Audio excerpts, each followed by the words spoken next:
हरे कृष्णा। तो प्रश्न ऐसा है कि वैकुंठ और गोलोक का अंतर क्या है। तो हम देखें कि सृष्टि जो है उसका दो भाग है, टू सेक्शंस हैं। पहला सेक्शन जो है ये आध्यात्मिक जगत है, जिसमें कहते हैं कि थ्री फोर्ट्स हैं। और भौतिक जगत जो है, ये दुनिया है वगैरह, ये सब केवल क्वार्टर पीस है, एक एक फोर्थ। तो मतलब ये भौतिक जग जो है वो छोटा है, और ये आध्यात्मिक जग जो है बहुत बड़ा है। अभी आध्यात्मिक जग के अंदर भी अलग अलग स्थल, अलग अलग लेवल है। पहले जो है वैकुंठ ग्रह, वैकुंठ लोक का है, जो जितना अनेक अनेक वैकुंठ लोक का है, कि एक लोक जो है नारायण के लिए, एक लोक जो है विष्णु के लिए, एक लोक जो है नरसिम्हा के लिए, वराह के लिए।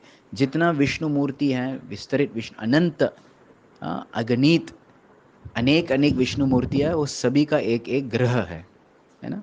उसको और ऊंची है, उसका और ऊपर है, कौन है? अयोध्या धाम, जिसमें प्रभु रामचंद्र भगवान का विराजमान है।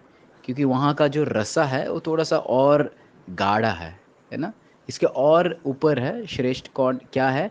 मथुरा भूमि, है ना, जिसमें भगवान श्री कृष्ण है, लेकिन थोड़ा सा, सॉरी, इसके ऊपर द्वारका पहले आते हैं, जिसमें भगवान श्री कृष्ण राजा के जैसे हैं। उसके और श्रेष्ठ है, और ऊपर है, क्या आते हैं? मथुरा भूमि। और सबसे श्रेष्ठ है गोलोक का वृंदावन। तो ये चारों का जगह का फर्क क्या, अंतर क्या है? बस केवल उसका रस आस्वादन, उसका रस को आदान प्रदान, चेंज करने का, एक्सचेंज करने का, वो महसूस करने, उसका ही फ़र्क है।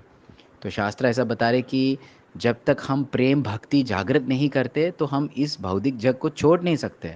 भौतिक जगत छोड़ने का, आध्यात्मिक जगत जाने का मतलब प्रेम जागृत होना चाहिए। लेकिन ये प्रेम भी अलग अलग लेवल्स है। तो वैकुंठ में जो प्रेम है वो थोड़ा सा ऑफिशियल है, क्योंकि कृष्णा जो है वो राजा जैसे है, बराबर।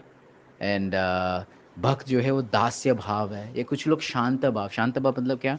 वो बस देखने का कि भगवान लीला करते रहते हैं, वो बस, मैं नहीं हेल्प करता हूँ डायरेक्ट, मैं डायरेक्ट सेवा नहीं करता हूँ, मुझे जस्ट देखने का भगवान अपने आप कर रहे, बस ये शांत रस है। उसको और ऊंची ऊंची हम जाएंगे, सबसे ऊंची जो रस, उच्च रस जो है, वो माधुर्य प्रेम है ना, सबसे टॉप प्रेम है।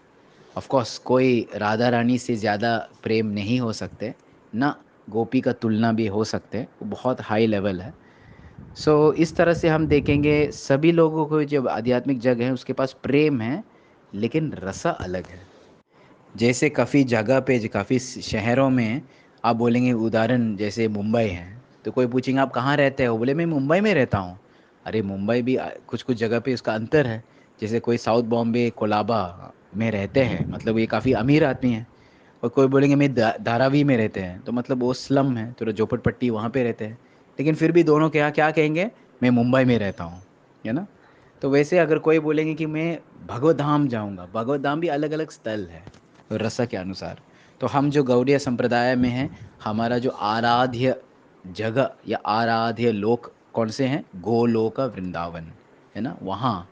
क्योंकि हम महाप्रभु का अनुगति है, और हम वही जो गोपियों का प्रेम आस्वादन करते हैं, माधुर्य भाव, वो हमको भी हमारा इच्छा है। अभी नेक्स्ट प्रश्न है इसी, गोलोका और गोकुल, इसका अंतर क्या है? गोलोक जो है वो भगवत धाम में है, और गोकुल जो है वो इस पृथ्वी पे है। जैसे यूपी में, उत्तर प्रदेश में जो मथुरा वृंदावन में, वहाँ गोकुल वृंदावन है, और गोलोक जो है वह स्पिरिचुअल वर्ल्ड में। सो एक बार शिष्य ने पूछा था प्रभुपाद को, उन्होंने बहुत चीज़ कहा है कि गोलोका ऐसा है, गोलोका ऐसा है। तो प्रभु समझ गया ये ज़्यादा ही बोल रहे गोलोका के बारे में। तो प्रभुपाद ने क्या कहा?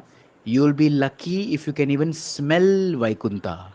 कि अगर आप वैकुंठ का सुगंध भी ले पाया तो आप परम सौभाग्य है। मतलब इतना आसान नहीं है कि आप बात करने का कि गोलोक ऐसे, गोलोक वैसे। अरे वैकुंठ तक पहुंचने के लिए भी बड़ी बात है। ऐसा प्रभु और इसको चिढ़ाया। लेकिन श्रीमन महाप्रभु का कृपा से एक्चुअली जो सबसे उच्च रस है, सबसे उच्च स्थल जो है, जो माधुर्य भाव गोलोका वृंदावन में, वही हम अभी भी एक्सपीरियंस कर सकते, महसूस कर सकते, कि हरिनाम संकीर्तन के द्वारा। जितना हम भगवान का गुणगान करते संकीर्तन के द्वारा, जितना हम गाएंगे, नाचेंगे, है ना, तो वही जो एक्चुअली शुद्ध प्रेम, निस्वार्थ प्रेम है, वो भी हम प्राप्त कर सकते। हरे कृष्णा।